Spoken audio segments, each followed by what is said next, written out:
अस्सलाम वालेकुम students, I hope कि आप सब लोग जो हैं वो खैरियत से होंगे, ठीक ठाक होंगे। आज जो टॉपिक हम लोग डिस्कस करने जा रहे हैं वो आपका टेस्टिंग ऑफ हाइपोथेसिस से ही रिलेटेड है। सेकंड लास्ट टॉपिक है। इसके बाद हम लास्ट टॉपिक भी डिस्कस करेंगे नेक्स्ट लेक्चर में। आज जो हमारा टॉपिक है वो है हमारे पास टेस्टिंग ऑफ हाइपोथेसिस, ये बेसिकली बट पॉपुलेशन प्रपोर्शन, यानी कि मेन जो आज आपका टॉपिक है वो testing of hypothesis about population proportion. Population proportion हमने सैम्पलिंग में भी पढ़ा था, हमने कॉन्फिडेंस इंटरवल वाले चैप्टर एस्टिमेशन में भी पढ़ा, और हम जो है वो प्रोपोर्शन के लिए टेस्टिंग भी पढ़ेंगे। प्रोपोर्शन मैंने आपको बेसिकली पहले भी बताया कि प्रोपोर्शंस जो हैं वो 2 टाइप्स की होती हैं, एक सैम्पल प्रोपोर्शन होती है और एक जो है वो हमारे पास पॉपुलेशन प्रोपोर्शन होते हैं। जो सैम्पल प्रोपोर्शन है, सैम्पल प्रोपोर्शन को हम जो है वो पी कैप से डिनोट करते हैं, और ये होता है सैम्पल प्रोपोर्शन, और P जो है वो हमारे पास होता है पॉपुलेशन प्रपोर्शन। आपको पता है कि जब भी हम हाइपोथेसिस बनाते हैं तो हम उसमें सैंपल स्टैटिस्टिक जो है वो यूज़ नहीं करते। हमेशा जब भी हम हाइपोथेसिस बनाते हैं तो वो पॉपुलेशन पैरामीटर के अकॉर्डिंग बनते हैं, ठीक है। जैसे हमने एक्स बार के अकॉर्डिंग कोई हाइपोथेसिस नहीं बनाया, हमने हमेशा म्यू के अकॉर्डिंग जो है वो हाइपोथेसिस बनाए। तो ये इसकी रिक्वायरमेंट है कि, और इसकी रिस्ट्रिक्शन है हाइपोथेसिस की, कि हाइपोथेसिस जो है ना वो हमेशा पॉपुलेशन पैरामीटर के अकॉर्डिंग बनते हैं, सैंपल स्टैटिस्टिक के अकॉर्डिंग नहीं बनते। तो अगर प्रोपोर्शन की बात की जाए तो जो उसके हाइपोथेसिस होंगे वो पी के अकॉर्डिंग बनेंगे, ठीक है। हाइपोथेसिस सबसे पहले मैं इसका जनरल प्रोसीजर जो है वो आपके साथ शेयर कर रही हूँ। जनरल प्रोसीजर में फर्स्ट स्टेप मेन वही चीज़ hypothesis making, null hypothesis, alternate hypothesis, ठीक है। इसकी 3 कंडीशंस होंगी। अच्छा, यहाँ पर मैंने अपने प्रीवियस लेक्चर में बार बार एक बात जो है वो रिपीट की है कि यहाँ पर ज़ीरो भी हो सकता है and other than zero, zero के अलावा भी पेपर में या पेपर के क्वेश्चंस में या बुक के क्वेश्चंस में यहाँ पर पॉपुलेशन प्रोपोर्शन की कोई ना कोई वैल्यू भी गिवन होती है, ठीक है। जो भी वैल्यू अगर गिवन है तो उसमें मैंने पी नॉट का नाम दे दिया यहाँ। अब इसकी अगर कोई वैल्यू गिवन नहीं होगी तो हम यहाँ पर ज़ीरो पुट कर देंगे, अगर कोई वैल्यू गिवन है तो वो गिवन वैल्यू हम इस पॉइंट पर पुट करेंगे, ठीक। यानी कि यहाँ ज़ीरो भी हो सकती है और अदर देन ज़ीरो भी कोई ना कोई वैल्यू भी एग्जिस्ट कर सकती है। उसके बाद हाइपोथेसिस 3 टाइप्स की होंगी, इक्वल और नॉट इक्वल का, लेस देन, इक्वालिटी और ग्रेटर का, और ग्रेटर लेस का, ठीक। ये 3 जो है वो कैटेगरीज है हाइपोथेसिस। इन तीनों में से कोई भी एक हाइपोथेसिस जो है वो हमारे किसी भी क्वेश्चन पे फिट हो सकता है। फर्स्ट वाला हाइपोथेसिस आपको पता है 2 टेल्ड का होता है। ये 1 tailed on the right side just because of greater sign, and ये 1 टेल्ड है ऑन द लेफ्ट साइड, ठीक। उसके बाद सेकंड स्टेप है अल्फा लेवल ऑफ सिग्निफिकेंस, कितने परसेंट चांसेस हैं कि हमारा हाइपोथेसिस जो है वो रिजेक्ट हो जाएगा। ये रिजेक्शन की प्रोबेबिलिटी होती है 5% एंड 1%, मोस्ट प्रोबेबली यही जो है ना रिजेक्शन की प्रोबेबिलिटी यूज़ होती है। उसके बाद कि आपने टेस्ट स्टैटिस्टिक क्या यूज़ करना है, मींस आपने कौन सा फार्मूला जो है वो इस पर अप्लाई करना है। तो वो फार्मूला क्या है, P cap minus P not is divided by P not Q not. अब देखिए 2 पी, इस जनरल प्रोसीजर में 2 तरह के पी यूज़ हो रहे हैं, एक पी कैप और एक P not. P not basically P की वैल्यू है, ठीक है। यहाँ पर बेसिकली पॉपुलेशन प्रोपोर्शन की वैल्यू हमने पुट करनी है, और नीचे भी पॉपुलेशन प्रोपोर्शन और फिर उसके ऑपोजिट 1 माइनस पी नॉट करके क्यू नॉट की वैल्यू, यानी कि सैम्पल वैल्यू सिर्फ इस पॉइंट पर हम पुट करेंगे। बकायदा जो भी हमने पुटिंग करनी है तो यहाँ पर और यहाँ पर वो हम पॉपुलेशन पैरामीटर के अकॉर्डिंग करेंगे। फिर फोर्थ स्टेप में आ जाता है क्रिटिकल रीजन। क्रिटिकल रीजन कैसे निकालते हैं, हमेशा क्रिटिकल रीजन H1 को देखकर ही डिसाइड करते हैं। H1 जो होता है उसके अकॉर्डिंग हम अपनी क्रिटिकल वैल्यू निकालते हैं। अगर मेरे पास H1 जो है वो not equal to P not है तो आपके पास जाहिर सी बात ये 2 टेल्ड है, तो आपने जी के टेबल में, जो कि आपको टेबल बुक में इजीली अवेलेबल है, इस बुक में नहीं है आपको अलग से परचेज करनी पड़ेगी टेबल बुक।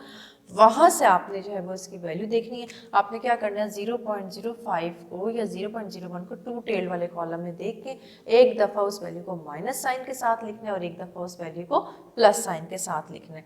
इसी तरह अगर आपके पास H1 ग्रेटर का है तो आपने क्या करना है, 0.05 को 1 टेल्ड में देखना है, और जो भी वैल्यू आएगी आपने उसके साथ पॉजिटिव साइन लगाना है, क्योंकि ये ग्रेटर वैल्यू को शो कर रहा है, राइट साइड को शो कर रहा है। अगर आपके पास H1 जो है P is less then P not है, H1 अगर लेस का है तो ये है तो वन टेल, लेकिन जो भी आपने जो टेबल में से वैल्यू देखनी होगी वो वन टेल में से देखनी होगी, और जो भी वैल्यू आएगी आपने उसके साथ माइनस साइन लाजमी लगाना है।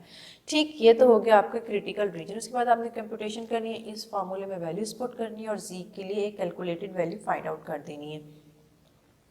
कंक्लूजन, जैसे क्रिटिकल रीजन हम H1 को देख के डिसाइड करते हैं, इसी तरह कंक्लूजन भी हम H1 की वैल्यू को देखकर डिसाइड करते हैं। जब हमारे पास H1 जो है, फर्स्ट पॉसिबिलिटी क्या होती है कि P is not equals to P not, तो इसके लिए ये टू टेल शो कर रहा होता है, तो हमें ये वाली डायग्राम जो है वो यूज़ करते हैं। ठीक है, इन पॉइंट्स पे हम टेबल वैल्यू पुट करते हैं और फिर कैलकुलेटेड वैल्यू जज करते हैं कि वो इधर कहाँ लाई कर रही है। फिर अगर H1 ग्रेटर का है तो राइट साइड पर टेल थोड़ी सी लॉन्ग करेंगे, यहाँ पर हम इस पॉइंट पर अपनी टेबल वैल्यू पुट करते हैं। आगे वाला एरिया रिजेक्शन का है, पीछे वाला सारा एरिया एक्सेप्टेंस रीजन का होता है। इसी तरह अगर मेरे पास H1 जो है P is less than P not है, H1 अगर P is less than P not है, तो हम क्या करेंगे, जो हमारी टेल है वो हम लेफ्ट साइड पे लॉन्गर करेंगे। इस पॉइंट पर हमने जो है वो अपनी टेबल वैल्यू पुट करनी है, और इससे आगे वाला एक्सेप्टेंस का है और इससे पीछे वाला जो है ना वो रिजेक्शन रीजन है। ठीक है, ये इसका जनरल प्रोसीजर है। 6 स्टेप में ही आपका ये क्वेश्चन जो है वो सॉल्व होगा, और इसको जो है न्यूमेरिकली देखते हैं, डिस्कस करते हैं कि इसके क्वेश्चंस को हमने कैसे सॉल्व करना है। क्वेश्चन मेरे पास आपकी एक्सरसाइज का है। आज मैं एक्सरसाइज का क्वेश्चन जो है वो आपके साथ डिस्कस कर रही हूँ। A coin is tossed 20 times resulting in 5 heads। ये कह रहा है, जब भी प्रोपोर्शन की बात होती है तो इसी तरह हमें जो है वो वैल्यूज गिवन होती हैं। क्या कह रहा है कि एक कॉइन है और उसको हमने 20 टाइम जो है वो टॉस किया है, means n is equals to 20 resulting in 5 heads. 20 दफ़ा 20 टाइम्स टॉस करने के बाद वो ये कह रहा है कि 5 दफ़ा हेड आए, मीन्स फेवरेबल आइटम x क्या है, heads, number of heads. Is this significant evidence to reject the hypothesis as 5% that the coin is balanced in favor of alternative? यहाँ पर उसने कहा है कि alternative में क्या लेना है, that head occur less than 50% of the time। आपको इस क्वेश्चन में alternative hypothesis दे दिया है कि जो head है is less than 50%। जब ऑल्टरनेटिव दे दिया है तो ऑल्टरनेटिव में डायरेक्टली लिख दूंगी कि P is less then 0.50, and इसका ऑपोजिट तो हमने खुद ही बनाना होता है H0। जब H1 क्वेश्चन में गिवन है तो ये मैंने परसेंटेज हटा दिए, 50 डिवाइड बाई 100 कर दी तो 0.50 0.5। जब भी परसेंटेजेस में आपको क्वेश्चन गिवन है, इस पूरे क्वेश्चन में कहीं नहीं लिखा हुआ कि आपने जो है वो प्रोपोर्शन अप्लाई करना है। प्रोपोर्शन का कैसे हमें पता चलेगा कि जब आपको परसेंटेजेस में वैल्यू गिवन होंगी, हो भी सकता है कि ये परसेंटेज में गिवन ना हो, लेकिन आपको इस फॉर्म में वैल्यूज गिवन होगी कि टोटल है और उसमें से कुछ फेवरेबल आइटम्स बताए हुए होंगे। जैसे 400 फैमिलीज़ हैं तो वो साथ में कुछ बता देगा कि 200 फैमिलीज़ वाचिंग टीवी या लाइक फेश या कुछ भी दे सकता है, यानी कि टोटल भी गिवन होगा और उसी में से ना वो कुछ फेवरेबल आइटम भी दे देगा। तो वहाँ से आप ये लोग डिसाइड करोगे कि यहाँ पर प्रोपोर्शन, क्योंकि वो प्रोपोर्शन ही बता रहा है ना कितने परसेंटेज के लोग जो हैं वो इस चीज़ को लाइक कर रहे हैं या डिसलाइक।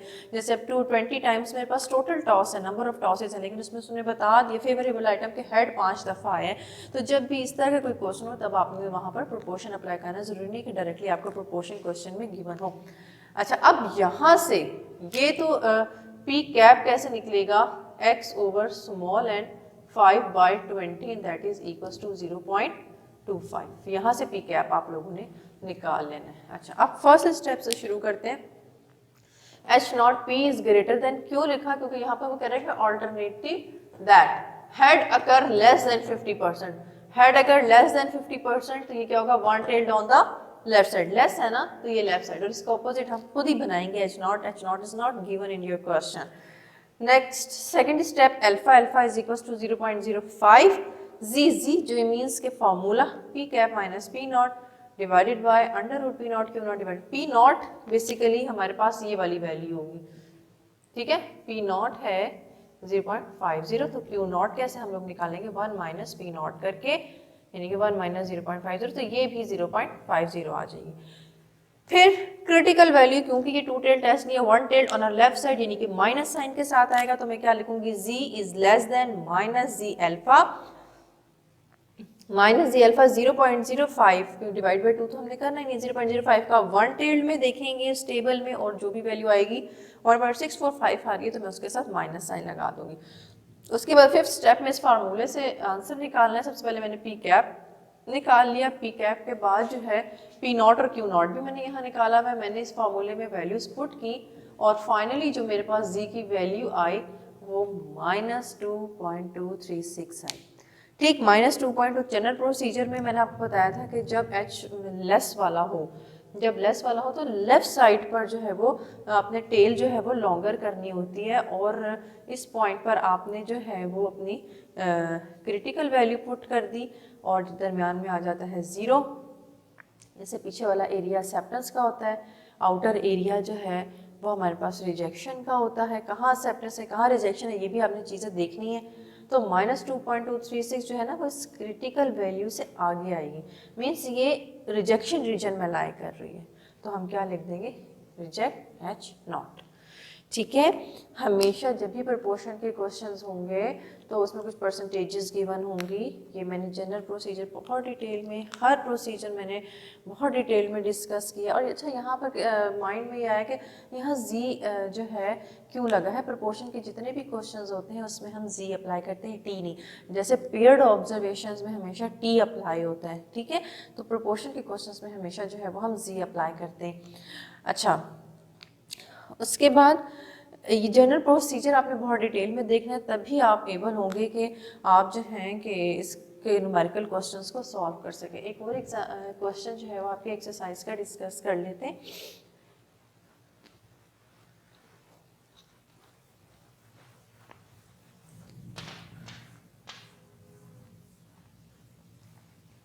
अच्छा, क्वेश्चन है मेरे पास, अ random sample of 200 workers was selected from the population and 140 workers are found to be skilled। अब वो ये कह रहा है कि एक रैंडम सैंपल है, ठीक है, उसमें 200 वर्कर्स हैं, कोई भी फैक्ट्री है उसमें 200 वर्कर्स हैं और एक्स उसने ले लिया स्किल्ड, और स्किल्ड जो लोग हैं वो हैं 140। ठीक है, ये इंफॉर्मेशन है। द फैक्ट्री ओनर क्लेम, अब फैक्ट्री ओनर ने क्लेम क्या किया, जो क्लेम होता है हमारा वो क्या होता है, एच नॉट।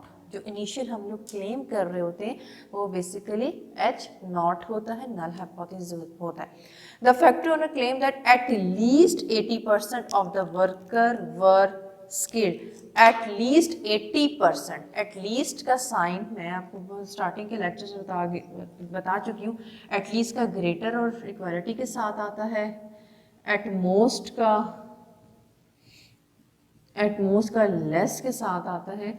तो एटलीस्ट 80% है, तो सबसे पहले जब हम हाइपोथेसिस बनाएंगे ना, तो हाइपोथेसिस क्या बनाएंगे, पी, क्योंकि ये प्रोपोर्शन के क्वेश्चंस से रिलेट हो रहा है, क्योंकि उसमें फेवरेबल आइटम हमें गिवन है, तो P इज इक्वल्स टू 80% है, तो इसको परसेंटेज उठाएंगे तो 0.80 एटलीस्ट है, लाइक दिस, तो इसका ऑपोजिट बन जाएगा लेस। ठीक है, मेन स्टेप इसका यही है। अगर एटलीस्ट के साथ कोई चीज़ गिवन है तो वो हम एच नॉट में लिखेंगे। अभी जो मैंने इससे पिछला वाला सवाल करवाया ना उसमें सिर्फ लेस था, तो वो मैंने डायरेक्टली उठा के ऑल्टरनेटिव में लिखा और उसका अपोजिट जो है वो एच नॉट बना लिया। अब मुझे एच नॉट गिवन था तो मैंने उसका उलट करके H1 बना लिया। फिर इस क्वेश्चन में अल्फा हमें जो गिवन है, is it possible to reject the claim at 5%, और 5% पे हमने क्या करना है, इसको चेक करना है। थर्ड स्टेप, क्योंकि प्रपोर्शन है तो हम यही फार्मूला जो है वो अप्लाई कर देंगे। फोर्थ स्टेप, क्रिटिकल वैल्यू है, लेस के साथ है माइनस आएगा और जी अल्फा, और इसकी वैल्यू भी -1.645 आ जाएगी।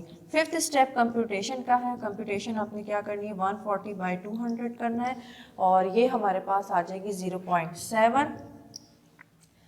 उसके बाद हमने क्या, वही सेम प्रोसीजर जी वाला काम करना है। जी में इनकी वैल्यूज है वो हम